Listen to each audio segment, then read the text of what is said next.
गुड़हल के पौधे में काले कीड़े हो रहे हैं या फिर कलियां बिना खिले गिर रही हैं या पौधे की ग्रोथ नहीं हो रही है, इन सब के लिए 2 रुपए की ये सफ़ेद चीज़ का इस्तेमाल कीजिए और गुड़हल से जुड़ी हुई जितनी भी समस्याएं हैं सर्दियों में सॉल्व हो जाएंगी। यदि आपके हिबिस्कस की कलियों के ऊपर काले काले कीड़े से हो गए हैं या कीड़ों ने इस तरीके से एक यहाँ पर दे दिया है जैसा आप देख रहे हैं, तो आप इस लिक्विड से स्प्रे कीजिए। 1 से 2 दिनों में ही आपके पौधे की ग्रोथ भी होने लगेगी और कलियां भी फ्रेश निकल करके आने लगेंगी। पहले मैं आपको ये बताती हूँ कि ये जो गुड़हल के ऊपर काली काली जो चीज़ें नज़र आ रही हैं, ये क्या चीज़ है। ये या तो चींटियों के अंडे हो सकते हैं या फिर कुछ ऐसा मिलीबग्स का ही आप समझ लीजिए एक फॉर्म है ये कीड़ा, जो गुड़हल के ऊपर ही अक्सर दिखाई पड़ता है। ये जो काले कीड़े हैं ये सर्दियों में आप गुलाब पर या फिर गुलदाउदी पर भी देख सकते हैं, उन पर भी ये कीड़े मिल जाते हैं, तो आप उन पर भी स्प्रे करेंगे तो आपको फ़ायदा होगा। अब स्प्रे बनाने से पहले आपको क्या करना है, मैं पहले वो चीज़ बताती हूँ। देखिए ये वही गुड़हल है। मेरे तो एक ही कली में ऐसा प्रॉब्लम हुआ था जो मैं आप लोग के साथ शेयर कर रही हूँ, लेकिन कई सारे लोगों की क्वेरीज आ रही हैं कि सारी कलियाँ बनती तो हैं लेकिन उन पर काले काले कीड़े हो रहे हैं, और ये दिसंबर जनवरी की सर्दी में ही होते हैं। यानी कि इनका पहला यदि मुख्य कारण देखा जाए तो यही है कि सर्दियों की वजह से ऐसा होता है। सर्दियों की वजह से ना भी कहें तो धूप यदि आपके पौधे को कम मिल रही है, पौधे में पानी बहुत देर तक जमा हो चुका है, तब भी ये वाली प्रॉब्लम आती है। कई बार ये भी देखने को मिलता है कि इसकी वजह से पत्तियां सूखने लगती हैं, पत्तियां लश ग्रीन नहीं रहती हैं। यदि आपके पौधे में एक आध कलियां ही इस तरीके से काली हो रही हैं और पत्ते लश ग्रीन हैं, तो पौधे को कोई नुकसान नहीं होगा। आप कट करके हटा दीजिए, सिंपली उस कली को कट करके हटा दीजिए थोड़ा नीचे से। लेकिन प्रॉब्लम ज़्यादा है और साथ में पत्तियां भी पीली पीली हो रही हैं, तो फिर पौधे को बचाने के लिए ये वाला ट्रीटमेंट बहुत ही ज़्यादा कारगर है। आप अपने पौधे को पूरे दिन के सनलाइट में रखिए और मिट्टी की गुड़ाई करते रहिए ताकि मिट्टी जो है सूख जाए अच्छे से। मिट्टी सूखेगी नहीं, यदि आपके पौधे की मिट्टी नहीं सूखेगी तो निश्चित तौर पर ये काले कीड़े का अटैक हो जाएगा। कई बार ऐसा भी होता है सर्दियों में कि आपने कोई ऐसा लिक्विड खाद दिया है, रॉ कोई चीज़ मिला करके, जो आपके पौधे में जल्दी से घुल नहीं रहा या यूँ कहें कि डिल्यूट नहीं हो रहा है, तब भी फंगस का शिकार हो जाएगा आपका पौधा। तो जो भी खाद आप दे रहे हैं, इस बात का विशेष ध्यान रखिए कि मिट्टी में उसका डिज़ोल्व हो जाना, घुलना ज़रूरी है। पौधे को पूरे दिन के सनलाइट में रखिए और गुड़हल को अभी वीक में सिर्फ 2 बार पानी दीजिए।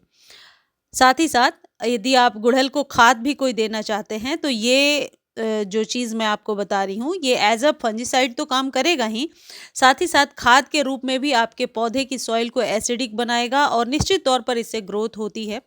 इसके लिए अब आपको सबसे पहले क्या करना है, आपको लेना है नींबू का एक टुकड़ा, यानी कि वही नींबू जो हम अपने घर में इस्तेमाल करते हैं। इसकी 10 बूंदें लेनी है आपको और हम 3-4 गमलों के लिए ये रेडी कर रहे हैं। कम से कम नींबू की 10 बूंदें ले लीजिए। 10 ड्रॉप नींबू आप एक स्प्रे बॉटल में डालिए। नींबू में आयरन, पोटेशियम, कैल्शियम बहुत सारी चीज़ें पाई जाती हैं और ये हमारे पौधों के लिए बहुत ही बढ़िया खाद भी होता है। नींबू के बहुत सारे यूजेस मैं बहुत बार आपको बता चुकी हूँ कि इसके पील्स का इस्तेमाल कैसे करना है, लेकिन अभी हम डायरेक्टली इसके नींबू के जूस का इस्तेमाल कर रहे हैं, जो एंटीऑक्सीडेंट होता है, जो आपके पौधे के लिए, खासकर जब काले कीड़े का अटैक हो जाए सर्दियों में, तो मैंने देखा है अक्सर अपने एक्सपीरियंस में कि बहुत ज़्यादा असरदार होता है। अब 10 ड्रॉप के करीब हमने ले लिया और इसमें जो चीज़ हम डालेंगे वो है बेकिंग सोडा, यानी cooking soda, not baking powder.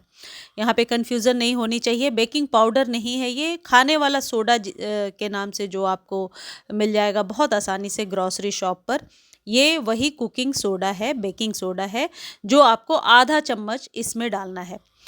इसका असर आपके पौधे पर बहुत ही बढ़िया होता है। काले चिपचिपे से कीड़ों को हटाने के लिए, जो चीज़ आपके पौधे की कलियों में चिपक गई है उसे हटाने में ये बहुत इंस्टेंट फ़ायदा करता है। मैं अभी आपको दिखाऊंगी।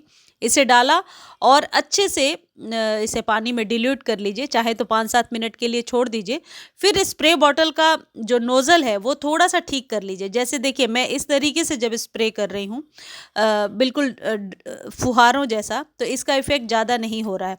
लेकिन हाँ, एक चीज़ है, गमले में चींटियाँ वगैरह भगाने में भी ये हेल्प करता है, पत्तियों को पीला होने से रोकेगा। बेकिंग सोडा के बहुत सारे फ़ायदे हैं। अब नोज़ल को थोड़ा-सा ठीक कीजिए, यानी कि देखिए इस तरीके से जब छिड़काव किया तो ज़रूर आने वाली पत्तियां तो फ्रेश निकल कर के आएंगी और जो नई कलियां होंगी उन पर अटैक नहीं होगा कि, लेकिन नोज़ल के फोर्स को यदि आप बढ़ा लेते हैं और फिर कली पर स्प्रे करते हैं तो निश्चित तौर पर आप देखेंगे कि आपको फ़ायदा मिलेगा। कई बार यदि एक दो ही कीड़े हैं तो आप मीन्स एक दो कलियों में हैं तो आप मैनुअली भी हटा सकते हैं। मैनुअली हटाने के बाद इससे स्प्रे कर दीजिए और वही कली जिस पर कीड़ा लगा हुआ है वो ज़रूर खिल जाती है, ये भी देखा है मैंने। देखिए नोज़ल को थोड़ा-सा मैंने चेंज किया, स्प्रे ना करके फ़ोकस करके इस पे किया और ये कली बिल्कुल सही है। जब ये खिलेगी मैं ज़रूर आप लोग के साथ वीडियो शेयर करूँगी। अब इसका जब आप स्प्रे कर लेते हैं मॉर्निंग में और आपको अगले दिन लग रहा है कि रिज़ल्ट बहुत अच्छा नहीं है, तो एक दिन गैप करके फिर से आप इसे इस्तेमाल कीजिए। यानी कि जब तक प्रॉब्लम है इस्तेमाल कीजिए और खाद के रूप में इस्तेमाल करना चाहते हैं तो 15 दिनों पर एक बार आपको इस्तेमाल करना है। बेकिंग सोडा और ये लेमन का जो लेमन जूस का जो ट्रीटमेंट है ये बहुत ही आजमाया हुआ नुस्खा है और मैंने देखा है इसका फ़ायदा और आप देख भी रहे हैं तुरंत ही ये कली क्लीन हो गई और ये अब खिल भी जाएगी। आपको यही ट्रीटमेंट करना है, इससे कलियों का गिरना भी रुक जाएगा, पत्तियों का पीला होना रुकेगा और सर्दियों में गुड़हल के लिए ये रामबाण नुस्खा है।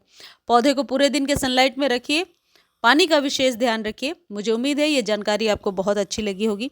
जानकारी अच्छी लगती है चैनल को लाइक शेयर सब्सक्राइब कीजिए और हाँ, फेसबुक पर जाकर के इस वीडियो को शेयर भी कर दीजिए और फॉलो कर लीजिए। धन्यवाद।